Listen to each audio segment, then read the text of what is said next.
بسم الله الرحمن الرحيم إن الحمد لله نحمده ونستعينه ونستغفره ونعوذ بالله من شرور أنفسنا ومن سيئات أعمالنا من يهده الله فلا مضل له ومن يضلل فلا هادي له وأشهد أن لا إله إلا الله وحده لا شريك له وأشهد أن محمدا عبده ورسوله يا أيها الذين آمنوا اتقوا الله حق تقاته ولا تموتن إلا وأنتم مسلمون يا أيها الناس اتقوا ربكم الذي خلقكم من نفس واحدة وخلق منها زوجها وبث منهما رجالا كثيرا ونساء واتقوا الله الذي تساءلون به والأرحام إن الله كان عليكم رقيبا يا أيها الذين آمنوا اتقوا الله وقولوا قولا سديدا يصلح لكم أعمالكم ويغفر لكم ذنوبكم ومن يطع الله ورسوله فقد فاز فوزا عظيما أما بعد فإن خير الحديث كتاب الله وخير الهدي هدي محمد صلى الله عليه وسلم وشر الأمور محدثاتها وكل محدثة بدعة وكل بدعة ضلالة وكل ضلالة في النار أعوذ بالله من الشيطان الرجيم بسم الله الرحمن الرحيم ووصينا الإنسان بوالديه إحسانا حملته أمه كرها ووضعته كرها وحمله وفصاله 30 شهرا. محترم حاضرین، اسلامی بھائیوں، نوجوان ساتھیوں، عزیز بچوں، اس سے پہلے والے خطبہ جمعہ میں آپ سب نے باپ کی عظمت کے حوالے سے گفتگو سماعت کی تھی. اگر باپ کا تذکرہ ہو اور ماں کی عظمت نہ بیان کی جائے تو یہ مناسب بات نہیں ہے. اس لیے آج کے اس خطبہ جمعہ میں انشاءاللہ آپ کے سامنے ماں ایک مقدس ہستی ہے کہ جب وہ ہستی ہے تو سارا گھر جگمگاتا ہے، گھر جنت سا لگتا ہے. گھر کی ماں اگر بیمار ہو جائے سارے گھر میں غموں کا بسیرا ہو جاتا ہے. ماں کی خوشی سے باپ کے چہرے کی مسکان باقی ہے. ماں کی خوشی سے بچوں کا ہنسنا، کھیلنا، اٹھنا، بیٹھنا، صاف و شفاف کپڑوں کا پہننا، نرم گداز بستروں کا لگنا، لذیذ کھانوں کا پکنا، یہ سب ماں کی وجہ سے بندوبست ہو پاتا ہے. اللہ تعالیٰ نے قرآن میں اس ہستی کو بڑی عزت سے نوازا ہے. جہاں اپنی ربوبیت کا تذکرہ فرمایا ہے کہ میں رب ہوں، میری عبادت کرو، اکثر و بیشتر مقامات پہ اللہ تعالیٰ نے ماں کی اس قربانی کا ذکر کیا ہے، ان کی پرورش کا ذکر کیا ہے، اور پھر ہمیں دعوت دی ہے کہ ان کے ساتھ حسن سلوک سے پیش آئے. قرآن اٹھائیں گے سورہ بقرہ کی آیت نمبر 83 میں اللہ نے فرمایا وَبِالْوَالِدَيْنِ إِحْسَانًا، ماں باپ کے ساتھ حسن سلوک کرو. سورہ نساء کی آیت نمبر 36 میں پھر فرمایا وَبِالْوَالِدَيْنِ إِحْسَانًا، ماں باپ کے ساتھ حسن سلوک کرو. سورہ انعام کی آیت نمبر 151 میں ارشاد فرمایا وَبِالْوَالِدَيْنِ إِحْسَانًا، ماں باپ کے ساتھ حسن سلوک کرو. سورہ اسراء کی آیت نمبر 23 میں فرمایا وَقَضَىٰ رَبُّكَ أَلَّا تَعْبُدُوا إِلَّا إِيَّاهُ وَبِالْوَالِدَيْنِ إِحْسَانًا، تمہارے رب نے فیصلہ کر دیا ہے کہ صرف اس دھرتی پر اسی اللہ کی عبادت ہوگی اور ماں باپ کے ساتھ حسن سلوک کرتے رہا. سورہ لقمان کی آیت نمبر 14 میں فرمایا وَوَصَّيْنَا الْإِنسَانَ بِوَالِدَيْهِ، ہم نے انسانوں کو ان کے ماں باپ کے حوالے سے بڑی تاکیدی حکم ارشاد فرمایا ہے، انہیں نصیحتیں کر رکھی ہیں، انہیں وصیتیں کر رکھی ہیں. سورہ احقاف کی آیت نمبر 15 میں فرمایا وَوَصَّيْنَا الْإِنسَانَ بِوَالِدَيْهِ إِحْسَانًا، ہم نے انسانوں کو ان کے ماں باپ کے ساتھ حسن سلوک اور احسان کے ساتھ پیش آنے کا حکم دے رکھا ہے. قرآن میں جا بجا یہ تذکرہ آپ کو ملے گا. قرآن میں اللہ تعالیٰ جب اپنے رب ہونے کو بیان کرتا ہے پھر کیا ضرورت پڑی کہ اس دنیا کی مربیان کا تذکرہ کرے. باپ اگر پسینے بہاتا ہے تو مائیں خون اپنا دودھ کی شکل میں پلاتی ہیں. باپ اگر باہر کی ٹھوکریں کھاتا ہے تو مائیں گھر کے اندر جلنے والے چولہے کے دھوئیں کو برداشت کرتی ہیں. باپ اگر کچرے صاف کر کے کما کر حلال روزی کھلاتا ہے تو مائیں ہماری بچپن کی زندگی میں ہماری گندگیاں صاف کر کے ہمارے اوپر احسان کرتی ہیں. قرآن کے نظریے سے اگر دیکھیں گے تو قرآن نے ماں کو ہائی لائٹ کیا ہے، بلکہ اسلام نے ہمارے نبی صلی اللہ علیہ وسلم نے ماں کو 3 درجہ دیا ہے. آئیے کچھ آیتیں ہم دیکھتے ہیں. سورہ لقمان کی آیت نمبر 14 اللہ تعالیٰ نے کیا فرمایا؟ وَوَصَّيْنَا الْإِنسَانَ بِوَالِدَيْهِ، ہم نے انسانوں کو نصیحت کر رکھی ہے ان کے ماں باپ کے حوالے سے. حَمَلَتُهُ أُمُّهُ وَهْنًا عَلَى وَهْنٍ، ان کو یاد دلایا کہ ان کی ماں نے انہیں کمزوری کے باوجود ان کو اٹھایا، بوجھ در بوجھ اٹھایا. اللہ تعالیٰ اس مرحلے کا تذکرہ کر رہا ہے کہ جب مائیں اپنے پیٹ میں اس زمین پر آنے والے بندے کو لیے پھرتی ہیں، اور اللہ نے یہ صرف نہیں کہا کہ بوجھ اٹھاتی ہیں، فرمایا وَهْنًا عَلَى وَهْنٍ، بوجھ پہ بوجھ. اب اس کی تفسیر دیکھیں کیا اللہ نے منظر کشی کی ہے، ایک ماں کے درد کو، ایک ماں کے احسان کو بیان کیا. وہ پورا پروسیس آپ جانتے اچھی طرح سے. ایک خون کا ایک نطفہ، پانی کا قطرہ، وہ کیسے کیسے بڑھتا جاتا ہے اور کیسے کیسے وزن اس کا ہوتا جاتا ہے. اخیر میں 9 مہینے کے بعد اس بچے کا وزن 2 کلو، 2.5 کلو، 3 کلو، 3.5 کلو، 4 کلو تک ہو جاتا ہے. کبھی یہ دنیا کا مرد، کبھی یہ جوان نسل، کبھی یہ لاپرواہ اولادیں اگر اس بات پہ غور کر لیں کہ اگر کچھ سینٹی میٹر کی پتھری ہمارے پیٹ میں پڑ جائے درد برداشت نہیں ہوتا ہے. اسپتالوں کے چکر ہم لگاتے ہیں، لیکن ایک وہ ماں جس نے 1-2 دن نہیں 9 مہینے تک ہمیں برداشت کیا ہے، اللہ جس کو کہہ رہا بوجھ کے اوپر بوجھ اٹھایا ہے، اس کی قربانیوں کو ہم بھول جاتے ہیں. اس کا حق ہم ادا کرنے کے وقت فلسفے بگھارتے ہیں، وہاں ہم قانون سکھاتے ہیں، وہاں زبانیں ہماری قینچی کی طرح چلتی ہے. کیا کیا ہے آپ نے میرے لیے؟ اللہ نے کہا انشکر لی ولیوالدیک، اے میرے بندے تیری ماں کا اس درد میں نے جو بیان کیا ہے وہ تو محسوس نہیں کر سکتا، لیکن جان لے میں بتا رہا وہ اتنا بڑا بوجھ تھا کہ تو شکریہ ادا کر میرا، میری اس بندی کا جو تیری ماں ہے، میرے اس بندے کا جو تیرا باپ ہے، شکریہ ادا کر اس کا. یہ اللہ حکم دے رہا ہے کہ اپنی ماؤں کا شکریہ ادا کرو. ہم نے کیا تھا وَإِلَيَّ الْمَصِيرُ، فرمایا اللہ تعالیٰ نے پلٹ کے سب کو تو میرے ہی پاس آنا ہے. یہ دنیا میں اترنے کا، دنیا میں جانے کا ذریعہ ہم نے تمہاری ماؤں کو بنایا ہے.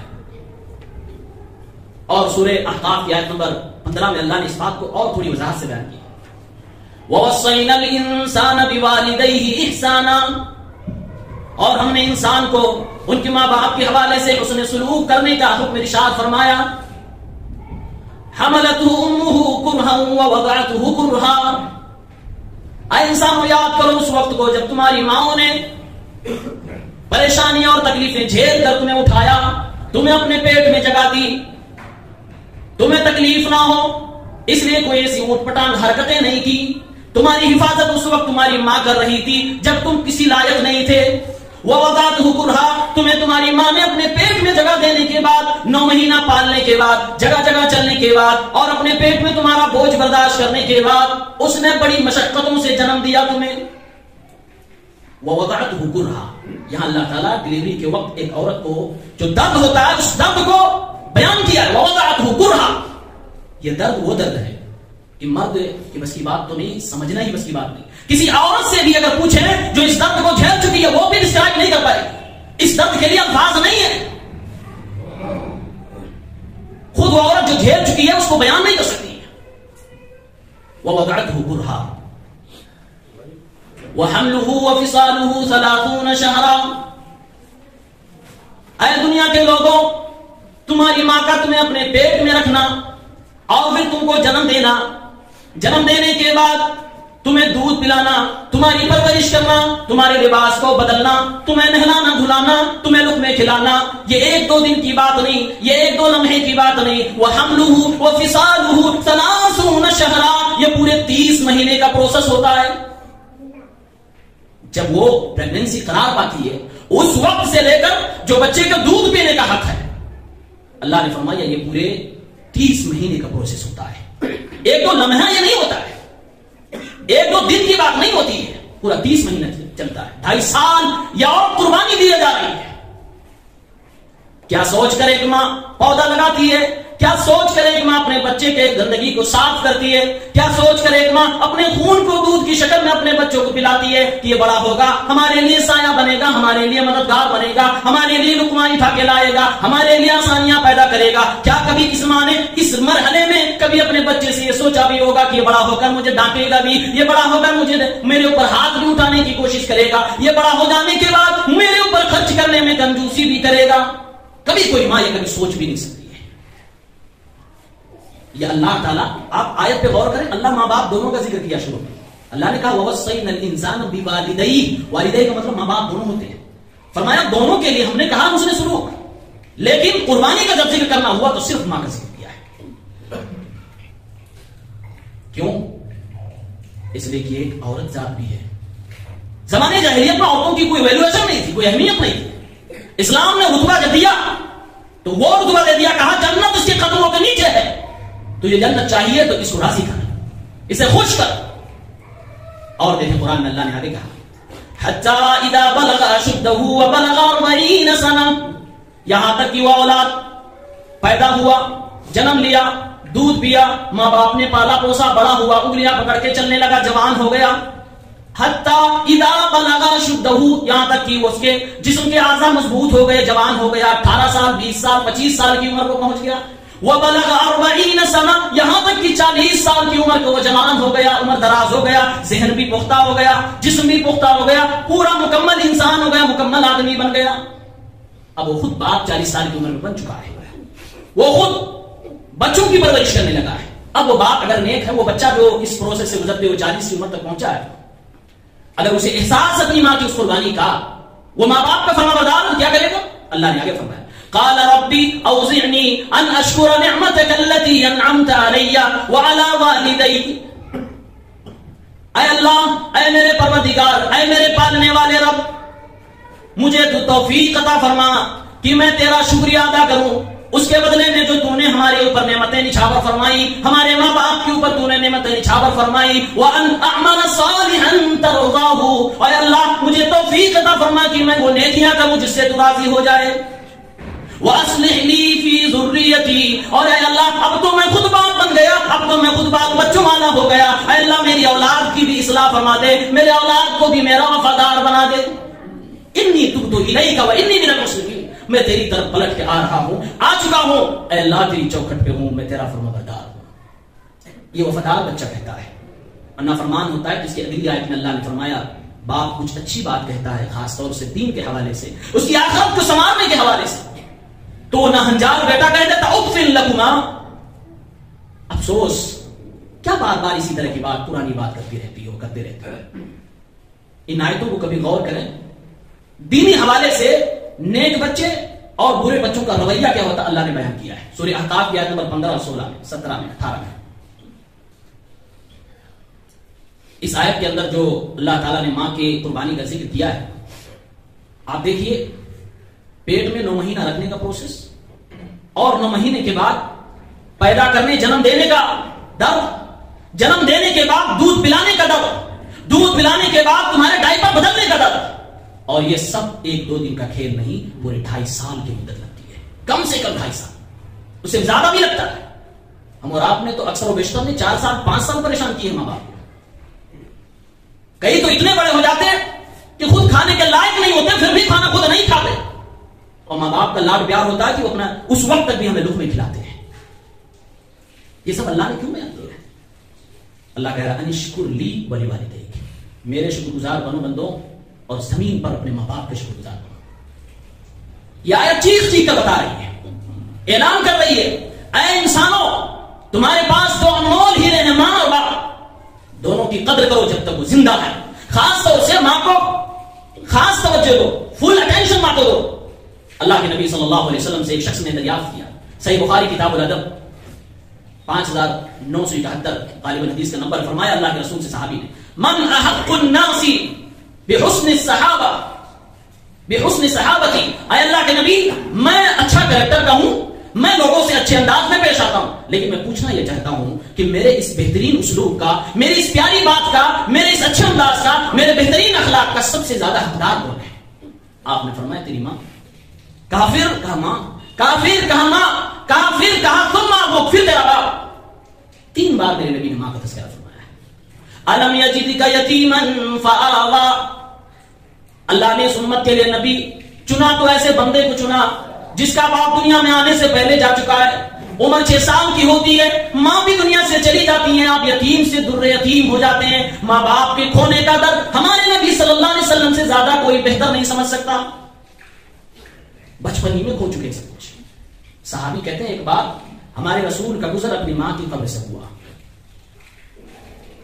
آپ گئے قبر کے پاس، فبکا وابکا من حولہ، صحابی کا بیان ہے تاجدار مدینہ کی آنکھوں میں مانو ایسا کہ سیلاب بہا دیا، روئے زاروں قطار، اتنا روئے کہ آس پاس کے لوگ بھی رونے لگے۔ ایک نبی سید ولد آدم جو ہے، آدم کی اولاد کا سردار ہے، امام الانبیاء ہے، امام الرسول ہے، لیکن ماں تو ماں ہوتی ہے، ماں سے وہ جو ایک لگاؤ تھا وہ لگاؤ باقی تھا۔ دین کے اختلاف کے باوجود بارگاہ الہی نے ہاتھ اٹھایا، اے اللہ اجازت دے میں اپنی ماں کی مغفرت کی دعا کروں۔ اللہ نے کہا قانون میرا اس کے خلاف ہے، مغفرت کی اجازت تو میں تجھے نہیں دے سکتا میرے محبوب، ہاں اپنی ماں کی قبر کی زیارت کر لیا کر۔ صحیح مسلم کے صحیح الفاظ ہے، ماں کی قبر کی زیارت کر لیا۔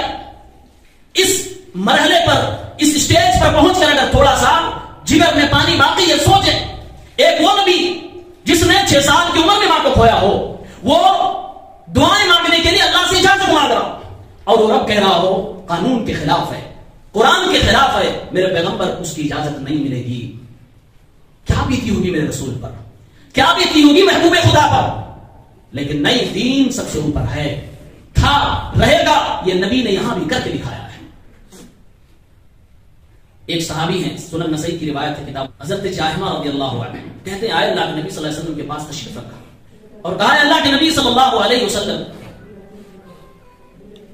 انی اريد ان اغزو وجئت استشیرک، اے اللہ کے نبی میں آپ کے ساتھ تلواریں چلانے کا ہنر رکھتا ہوں، آپ کے ساتھ جنگ میں جا کر شہید ہونا چاہتا ہوں، جنت پانا چاہتا ہوں، لیکن جانے سے پہلے میں نے آپ سے مشورہ چاہا، اس لیے آپ کے پاس آیا ہوں مشورہ طلب کرنے کے لیے، جاؤں کہ نہ جاؤں؟ پیارے پیغمبر نے ارشاد فرمایا حل لک من ام، اے میرے پیارے ساتھی بتا کیا تیری ماں زندہ ہے؟ ہاں اللہ کے نبی میری والدہ زندہ ہیں، ابھی موجود ہیں۔ فرمایا فلزمها فإن الجنة تحت رجليها، اے میرے پیارے ساتھی جا اپنی ماں کی خدمت سے چمٹ جا، اپنی ماں کی خدمت میں لگ جا، اللہ نے جنت تو تیری ماں کے قدموں کے نیچے بنا دی ہے۔ یہ جنگ جو اللہ کے نبی صلی اللہ علیہ وسلم کے سامنے ذکر کیا گیا ہے، کوئی فرض عین والی جنگ نہیں تھی، یہ مستحب تھی، ضروری والی نہیں تھی، جس کا دل چاہے وہ جائے، یہ والی بات تھی۔ فرمایا اللہ کے نبی صلی اللہ علیہ وسلم نے جا اپنی ماں کے پاس، اپنی ماں کی خدمت کر، اپنی ماں کے پاس رہ، ان کا خیال رکھ، اللہ نے جنت تو تیری ماں کے قدموں کے نیچے رکھی ہے، تجھے جنت ہی چاہیے، میدان میں خون بہا کر تلوار چلا کر تو جو جنت چاہتا ہے وہ تو اپنی ماں کے آنسوؤں کو پوچھ کر بھی پا سکتا ہے، تو اپنی ماں کے آنچل کو سنبھال کے بھی پا سکتا ہے، تو اپنی ماں کے پیروں کو دبا کے بھی پا سکتا ہے، تو اپنی ماں کو لقمے کھلا کے بھی پا سکتا ہے، تو اپنی ماں کے چہرے پہ مسکراہٹ کو لا کے بھی پا سکتا ہے۔ ماں کے قدموں کے نیچے جنت بنا دی گئی۔ اس کی تفسیر پڑھیں، اس کی شرح پڑھیں، علماء نے لکھا ہے کہ یہ اپنی زبان میں ہم کہتے ہیں نا کہ یہ چیز تو میرے قدموں کے نیچے ہے، یہ تو میرے ہاتھ میں ہے، کیا معنی اس کا ہوتا ہے؟ مطلب یہ ہوتا ہے میں جب چاہوں جب اسے لے سکتا ہوں، میرا فل کنٹرول ہے اس کے اوپر، میرے بغیر اس کو کوئی چھو نہیں سکتا۔ تو لکھا کہ گویا نبی یہ کہہ رہے ہیں کہ جنت تک کوئی ماں کو خوشی کے بغیر پہنچ ہی نہیں سکتا، اس سے پہلے ماں کو کھڑا کر دیا گیا۔ اس حدیث کو سامنے رکھیں، پھر ایک منظر کو تصور میں لائیں، جنت ہو، آپ اچھے ہیں، آپ کی اپنی عبادتیں ہیں، نمازیں ہیں، روزے ہیں، حج ہے، سب کچھ ہیں، لیکن ماں کے ساتھ ویوہار اچھا نہیں ہے، اخلاق آپ کا ماں کے ساتھ بڑا گرا ہے، بڑا گھناؤنا۔ دن بھر ماں آپ کے تذکرے سے خوش نہیں، دکھی رہا کرتی تھی، چہرہ دیکھ کے وہ مسکرایا نہیں کرتی تو اسے غم آ جایا کرتا تھا۔ وہی ماں کل اگر جنت کے سامنے کھڑی ہو، آپ جنت میں جا رہے ہو، شکایت رب کی بارگاہ میں کرتے، دنیا میں آپ نے معافی نہ مانگ لی، ماں نے معاف نہ کیا، بتاؤ میرے نبی کی حدیث کے مطابق کیا ہوگا آپ کے ساتھ؟ روک دیے جائیں گے جنت سے کہ نہیں روک دیے جائیں؟ روک دیے جائیں گے، ساری عبادتیں برباد ہو جائیں گی۔ میرا رب تو کہتا ہے کہ بندو شکریہ ادا کرو میرا اور میرے ان بندوں کا، اپنے ماں باپ کا. میرے نبی فرماتے ہیں جو دنیا میں ایک چھوٹی سی مخلوق انسانوں میں ماں باپ کا شکریہ ادا کر سکے، انسانوں کا شکریہ ادا کر سکے، وہ اللہ کا کیا کرے گا. کہتے نا لوگ میں بڑا اچھا ہوں، لیکن کیا کروں غلطی دونوں طرف سے ہوتی ہے. مائیں بھی غلط ہو جاتی ہیں، مانا کہ ماں کی غلطی ہوتی ہے، وہ بھی انسان ہے، سوچ الگ ہو سکتی ہے، فکر الگ ہو سکتی ہے. لیکن اللہ نے جو سورہ قاف کی آیت میں 30 سالہ 20 سالہ 25 سالہ 40 سال تک کی عمر کا ذکر کیا ہے، مفسرین نے لکھا ہے، خاص طور سے مفسر ابن عاشور رحمہ اللہ نے، کہ اللہ نے اس عمر کا ذکر کیوں کیا ہے. کہا اس لیے کیونکہ یہ عمر وہ عمر ہوتی ہے، یعنی آپ کی بلوغت کے بعد سے لے کے 40 سال تک کی عمر، 20 سال سے 40 سال یا 15 سال سے 20 سال 40 سال تک کی عمر، جو یہ عمر ہوتی ہے، اس عمر میں انسان کی زندگی میں بڑے اتار چڑھاؤ آتے ہیں. چاہے اس کے ایجوکیشن سے جڑی ہوئی بات ہو، یا اس کے کیریئر سے جڑی ہوئی بات ہو، یا اس کے بیوی بچوں سے جڑی ہوئی بات ہو، یا اس کی زندگی کے کسی بھی گوشے سے جڑی ہوئی بات ہو. خاص طور سے اس کا اپنا بزنس، اس کا اپنا کاروبار، اس کی اپنی بیوی، اس کے اپنے بچے سامنے ہوتے ہیں، اور عین ممکن ہوتا ہے کہ اس عمر کے درمیان انسان اپنے ماں باپ سے غافل ہو جائے اور انہی میں مست ہو جائے، اسی کو اپنی دنیا سمجھنے لگے. اس لیے اللہ نے یاد دلایا، اے میرے بندے تیری اس عمر میں تیری ماں تجھ سے زیادہ محتاج ہے، اس کے اوپر نظر کرم فرما. بھولنا نہیں اس عمر میں تو حتی اذا بلغ اشدہ، یہاں تک کہ تو جوان ہو گیا، تیرے اعصاب مضبوط ہو گئے، تو بڑا طاقتور ہو گیا، لیکن اس ضعیف جھریوں والی ماں کے چہرے کو دیکھ تو صحیح. یہ وہی ہے جس نے تجھے اٹھایا ہے، 9 مہینہ تک تجھے چلایا ہے اور تجھے سنبھالا ہے، کھلایا ہے، پلایا. کیسے بھول گیا؟ 40 سال کا ہو گیا نا، تیرے خود کے بچے ہو گئے نا، پھر بھی نہ بھول اسے. وہ ہے، تو زندہ ہے، تو تیرے سہارے پہ ہے، تو اسے بھولنا نہیں. اس عمر کا بار بار جو اللہ ذکر کر رہا ہے، ہمیں جھنجھوڑ رہا ہے، ہمیں یاد دلا رہا ہے. ماؤں کو بھولنا نہیں، گھر کی ایک بند کوٹری میں نہ رکھنا، ہمیشہ اپنی مسکراہٹ سے ان کو تازہ گرم رکھنا، اور ہمیشہ ان کی مسکراہٹ سے، ان کی دعاؤں سے اپنے آپ کو نرم رکھنا. اپنی زندگی بھی سنورتی ہے، ماں کی دعائیں بڑی کام آتی ہیں، اور ماں کی بد دعا بھی انسان کو تہس نہس کر دیتی ہے. ہمارے رسول صلی اللہ علیہ وسلم نے ماں باپ کے نافرمانوں کے حوالے سے کیا فرمایا؟ ذرا سنیں. آپ نے ارشاد فرمایا، بخاری شریف کی حدیث، ان اللہ حرم علیکم حقوق الامہات، اے میری امت کے لوگوں، اللہ نے تمہارے اوپر حرام کر دیا ہے کہ تم ماں باپ کی اور خاص طور سے ماں کی نافرمانی کرو. ثلاثۃ لا ينظر اللہ عز وجل الیہم یوم القیامہ، 3 لوگ جن کی طرف اللہ تعالیٰ قیامت کے دن نظر اٹھا کے دیکھے کبھی نہیں. العاق لوالدیہ، ان میں سے ایک وہ ہے جو ماں باپ کا نافرمان ہے. ثلاثۃ لا يدخلون الجنة العاق لوالدیہ، اور 3 وہ لوگ جو جنت میں نہیں جائیں گے، ان میں سے ایک وہ ہے جو ماں باپ کا نافرمان ہے. ثلاثۃ حرم اللہ علیہم الجنہ، اور وہ 3 لوگ جن کے اوپر اللہ تعالیٰ جنت کو حرام کر دے گا، اس میں سے العاق ماں باپ کا نافرمان. اور آگے فرمایا ثلاثۃ لا يقبل اللہ منہم صرفا ولا عدلا، 3 وہ لوگ جن کی نہ تو نفلیں اللہ قبول کرے گا نہ فرض قبول کرے گا، ان میں سے ایک ہے عاق ماں باپ کا نافرمان. کتنی زوردار، اس سے زیادہ آدمی کو کیا جوڑا جا سکتا ہے؟ اس سے زیادہ کسی کو کتنا جگایا جا سکتا ہے؟ اس کے باوجود اگر انسان کے اندر وہ ماں کا دودھ جو بچپن میں پیا ہے، وہ خون کی شکل میں ابال نہ مارے، ماں کے ہاتھوں کے جا کے نہ چوم لے، ماں کی پیشانی کو چوم کر ماں کو خوش نہ کر لے، ماں کی ہتھیلی پر چند روپے رکھ کے ماں کو خوش نہ کر سکے، ماں کی وجہ سے بہنوں کی تکلیفوں کو نہ برداشت کر سکے، اسے میں سمجھتا ہوں کوئی دنیا میں جگہ نہیں سکتا اگر یہ قرآن کی آیت نہیں جگہ نہیں. بعض دفعہ آپ کو اپنے کسی محبوب کی وجہ سے تکلیفیں بھی اٹھانی پڑتی ہیں، آزمائش وہیں پر ہوتی ہے. ماں سے آپ کو محبت ہے، لیکن ماں کسی ایسے کو عزت دے رہی ہے جو آپ کو اچھا نہیں لگتا، لیکن تقاضا یہ ہے محبت کا، عظمت کا تقاضا یہ ہے کہ وہاں آپ صبر سے کام لیں، ماں کی خوشی کو اپنی خوشی سمجھیں، اظہار نہ کریں اپنے دکھ کا، اپنے درد کا، کہ آپ اسے کیوں دے رہی ہیں، آپ اسے کیوں عزت دے رہی ہیں، آپ اسے کیوں بلا رہی ہیں، جس نے میرے ساتھ ایسا کیا ایسا کیا ایسا کیا. نہ ماں کی عزت کو برقرار رکھو، ماں کی چاہت کو چاہت رہنے دو جب تک وہ دائرے میں ہے. دین کا معاملہ آئے گا، دین اوپر ہوگا. اللہ نے خود کہا وَإِن جَاهَدَاكَ عَلَىٰ أَن تُشْرِكَ بِي مَا لَيْسَ لَكَ بِهِ عِلْمٌ فَلَا تُطِعْهُمَا. اے میرے بندو، یہ ماں ہے، یہ باپ ہے، ان کی عزت ہے، عظمت ہے، سب کچھ ہے، لیکن تجھے اگر میرے ساتھ برا کرنے کے لیے کہیں تو اطاعت نہ کرنا. یہ بھی اللہ نے بتایا. اسلام تو بڑا پیارا دین ہے، اس میں کوئی اونچ نیچ کی بات نہیں ہے، اس میں کوئی بڑھاؤ چڑھاؤ گرو کی بات نہیں ہے. اس انصاف کے ساتھ ہر ایک کو حق دیا گیا ہے. اللہ نے وہ بھی چیز کہہ دی ہے. 2 باتیں اور بات کرتا ہوں، بلکہ 2 مثالیں. ایک تابعی ہیں اویس ابن عامر القرنی رحمہ اللہ.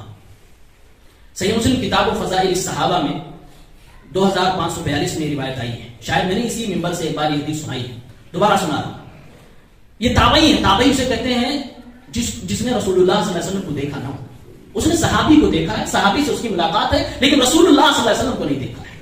عزیر بن جابر کہتے ہیں عمر ابن خطاب رضی اللہ تعالیٰ عنہ جو بھی فوجیں آیا کرتی تھی، خاص طور سے یمن کی فوج، تو اس یمن کی فوج میں اندر گھس جاتے تھے اور کہتے تھے افیکم اویس بن عامر، آئے یمن والوں ذرا بتاؤ کیا تمہارے درمیان اویس بن عامر نامی کوئی شخص ہے؟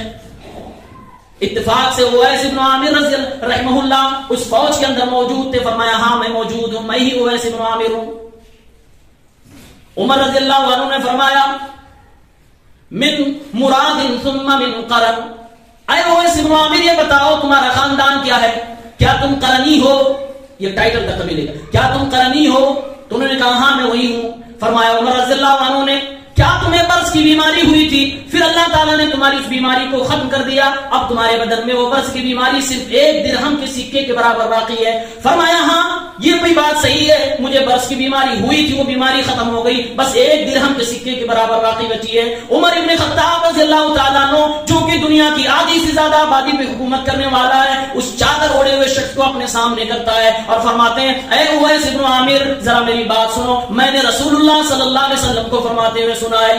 کیا سنا ہے؟ میں نے اللہ کے نبی کو سنا ہے، اے عمر ابن خطاب، اے میرے صحابہ کرام، یمن سے جب فوجیں آئیں گی تو ان یمن کی فوجیوں میں ایک شخص ہوگا جس کا نام اویس بن عامر ہوگا، وہ قرن قبیلے سے ہوگا اور اس کو برص کی بیماری ہوئی ہوگی، پھر وہ ٹھیک ہو جائے گی، 1 درہم کے سکے کے برابر باقی رہے گی۔ اور اے میرے صحابہ یہ بھی سنو، وَلَهُ وَالِدَةٌ هُوَ بِهَا بَرٌّ، اس کی ایک ماں بھی ہوگی جو اس کے گھر میں رہتی ہوگی، لیکن یہ بیٹا اپنے ماں باپ کا، اپنی ماں کا بڑا وفادار ہوگا، بڑا فرما بردار ہوگا، بڑا خدمت گزار ہوگا۔ اے میرے صحابہ اگر تم لوگ اس بندے کو پا لینا، اگر اس شخص کو پا لینا تو ضرور اس سے اپنے مغفرت کی دعا کروا لینا، دعا کروا لینا۔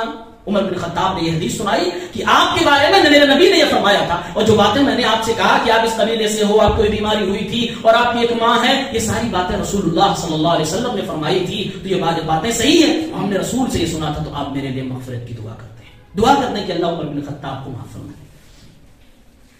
اندازہ کریں خلفائے اربعہ میں سے دوسرا خلیفہ، جنت کی بشارت پانے والا بندہ، خود صحابی ہے، رضی اللہ عنہ ورضوا عنہ کی سرٹیفکیٹ ملی ہوئی، اپنے سے نیچے طبقے کے ایک شخص تابعی سے کہتے ہیں آپ میرے لیے مغفرت کی دعا کریں۔ کیا تھا ایسا اویس بن عامر القرنی رحمہ اللہ کے اندر جو اس طرح کے عظیم المرتبہ جلیل القدر صحابی کہہ رہے ہیں میرے لیے مغفرت کی دعا کریے؟ یہی تھا کہ ان کی ایک ماں تھی جس ماں کی خدمت میں رات و دن یہ لگے رہتے تھے، ایک چادر صرف اوڑھتے تھے، چادر اوڑھتے تھے، بہت زیادہ ان کے پاس مال و جات نہیں موجود تھا، لیکن ماں کی خدمت کر کر کے انہوں نے وہ رتبہ کمایا تھا کہ زبان وحی سے ان کی فضیلت وارد ہوئی تھی۔ محمد رسول اللہ نے ان کے بارے میں گفتار مدینے میں کی تھی، رہتے یمن تھے، تذکرہ مدینے میں رسول اللہ کی زبان سے ہوا، نبی سے نہیں ملاقات کر سکے، لیکن میرا رسول ذکر فرما رہے ہیں، جبرائیل کے ذریعے سے، وحی کے ذریعے سے آپ کو بتایا جا رہا ہے، اے نبی ایک ہے اس دھرتی پر جو آپ کی موجودگی میں دنیا میں ہے لیکن آپ سے مل نہیں رہا ہے، آپ کے پاس آ نہیں سک رہا کیونکہ اس کے گھر میں ایک ماں ہے، ماں کی خدمت میں لگا ہوا ہے، مقام شرف صحابیت سے محروم ہے، لیکن اس کا یہ مرتبہ ہے۔ رسول اللہ فرماتے ہیں صلی اللہ علیہ وسلم اگر وہ قسم کھا کے اللہ سے کچھ مانگ لے تو اللہ اس کی قسم کی وہ لاج رکھے گا کہ ضرور اس کی دعا کو قبول کر لے گا، وہ مرتبہ اسے دیا۔ اب اس کے بعد عمر رضی اللہ عنہ دعا کروا لی، یہ عمر رضی اللہ عنہ سے ملتے ہیں، فرمایا آپ یہاں سے آپ کہاں جاؤ گے؟ کہا کوفہ جاؤں گا۔ کہا کوفہ کا جو گورنر ہے، جو وہاں کا چیف منسٹر ہے، میں لیٹر لکھ دوں آپ کے نام سے، آپ کو اسپیشل چیزیں حاصل ہوں گی؟ کہا نہیں، میں سادگی میں جینا چاہتا ہوں، مجھے اجنبی لوگوں کی طرح رہنے دیجیے، مجھے یہ نہیں چاہیے۔ جانے دیا، چلے گئے۔ کچھ دن کے بعد جب حج کا موسم آیا، پھر یمن سے کچھ لوگ آئے، ان میں جا کے حضرت عمر رضی اللہ عنہ پھر موجود ہو گئے اور پوچھا کیا تم میں سے کسی نے اویس بن عامر سے ملاقات کی؟ اویس قرنی سے کوئی ملا ہے؟ ایک شخص نے کہا ہاں میں نے دیکھا ہے، ٹوٹا پھوٹا مکان تھا، گرد آلود مکان تھا، ایک چادر میں لپٹا ہوا بندہ اپنی ماں کے ساتھ خدمت میں لگا ہوا تھا، کیسی حالت میں دیکھ کے آیا۔ عمر فاروق نے ان لوگوں کو بھی حدیث سنائی، کہا میں نے رسول اللہ سے ایسا سنا تھا، اگر جانا تو ضرور اس بندے سے اپنی مغفرت کی دعا کروا لینا۔ وہ لوگ جو حج کرنے آئے تھے، حج کر کے واپس اپنے گھر جاتے، تانتا بد گیا لوگوں کا اویس بن عامر القرنی کے گھر پر۔ وہ ایک حاجی پہنچے جس سے حضرت عمر نے کہا اور کہا اویس آپ میرے لیے مغفرت کی دعا کر دیجئے. کہا آپ ایک مبارک سفر سے آئے ہو, آپ حج کر کے آئے ہو, وہ حج کی جو قبول ہو جائے ماں کے پیٹ سے جس طرح بندہ گناہوں سے صاف نکلتا ہے, ایسے آپ کی حیثیت ہے, آپ ابھی حج کر کے آؤ, آپ میرے لیے دعا کیجئے. میں آپ کے لیے کیا کروں؟ کہا نہیں, آپ میرے لیے مغفرت کی دعا کیجئے. جب بار بار تکرار ہونے لگی, بار بار وہ اصرار کرنے لگا, اویس بن عامر القرنی نے فرمایا کیا آپ سے عمر بن خطاب کی ملاقات ہو گئی تھی؟ کیا عمر رضی اللہ عنہ ملے تھے کیا؟ تو کہا ہاں, وہی عمر فاروق ملے تھے, انہوں نے رسول اللہ صلی اللہ علیہ وسلم کی وہ حدیث سنائی ہے, لہٰذا میں آپ کے پاس آیا ہوں, میرے لیے دعا فرما دیجئے. دعا فرمایا, چلے گئے. لوگ گھر کی طرف اس جھوپڑی میں موجود اس عظیم الشان ہستی والے انسان کے پاس جاتے تھے, اس سے مغفرت کی دعا کرواتے. میرے بھائی, یہ رتبہ ملا تو کس سے ملا؟ یہ رتبہ ملا تو کیوں ملا, کیسے ملا؟ ماں کی خدمت سے ملا, ماں کے مرتبے سے ملا, ماں کی شخصیت سے ملا, ماں کی اطاعت و فرمانبرداری سے ملا. وہ مائیں بڑی عظیم ہیں جو کسی دینی کام کے لیے, جو کسی دنیاوی ضرورت کے لیے اپنے بچوں کو آزاد کر دیتی ہیں. جاؤ بیٹا, میری خدمت نہیں کرو گے پھر بھی مجھے کوئی تکلیف نہیں, میں راضی ہوں, جاؤ, گھر بھی تو چلنا چاہیے. وہ مائیں اللہ کے قسم اپنی قربانی دے رہی ہیں, جو ان کا حق تھا وہ حق آپ کو دے رہی ہیں. ورنہ آپ کا ہمارا حق ہے جوان ہے ماں کی خدمت کرے, لیکن ہم شہر میں جاتے ہیں, روزیاں کماتے, کیوں؟